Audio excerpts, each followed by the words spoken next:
guys, now in this video we will discuss about EU, that is European Union. Wait a little. So guys, in this video we will talk about European Union. So European Union में starting में 28 members था, but now अब 27 members है. Why? Obviously किसी एक country ने exit ले लिया होगा, सो वही जानेंगे किस कंट्री ने एग्जिट लिया है. So Britain is one of the country जिसने रेफरेंडम के थ्रू एग्जिट ले लिया. सो टोटल स्टार्टिंग में 28 नेशंस थे, मेंबर्स थे, एंड नाउ 27 नेशंस हैं. एंड यूरोपियन यूनियन, ये ट्रीटी किस ट्रीटी के तहत हुआ था? तो मास्ट्रिक्ट ट्रीटी 1993 में. ओके, सो हमने ये बात कर ली कि ब्रिटेन ने 2016 में रेफरेंडम यूज करके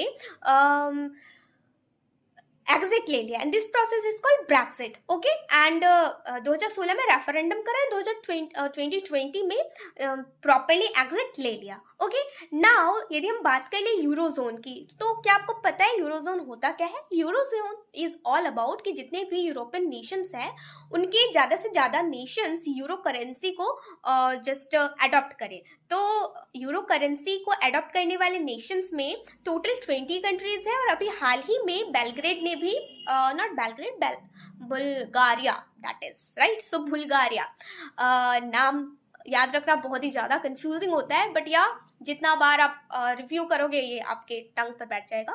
सो Bulgaria is one of the country जिसने 2025 में ज्वाइन कर लिया है. एंड यूरोजोन, सो ये ऑल अबाउट यूरोजोन था.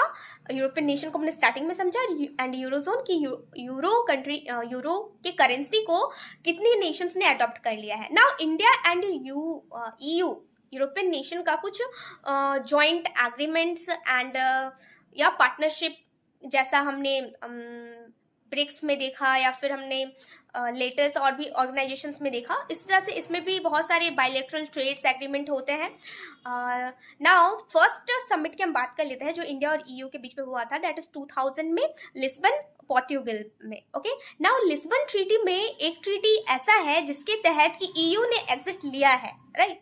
EU से ब्रिटेन ने एग्जिट लिया है, that is article number 50. So article number 50 Lisbon treaty ये कहती है कि यदि किसी को EU से एग्जिट लेना है तो वो आर्टिकल 50 को यूज कर सकते हैं, और ये 2009 में शाइन हुआ था, राइट, जिसके तहत ब्रिटेन ने इसको यूज करके वो एग्जिट हो गया है. Why Britain exit? क्योंकि वो अपनी कुछ फॉरेन पॉलिसीज को इंडिपेंडेंट लेवल पर लेना चाहता था, और EU का पार्ट होने पर वो ले नहीं पा रहा था. That is why he exit from the EU.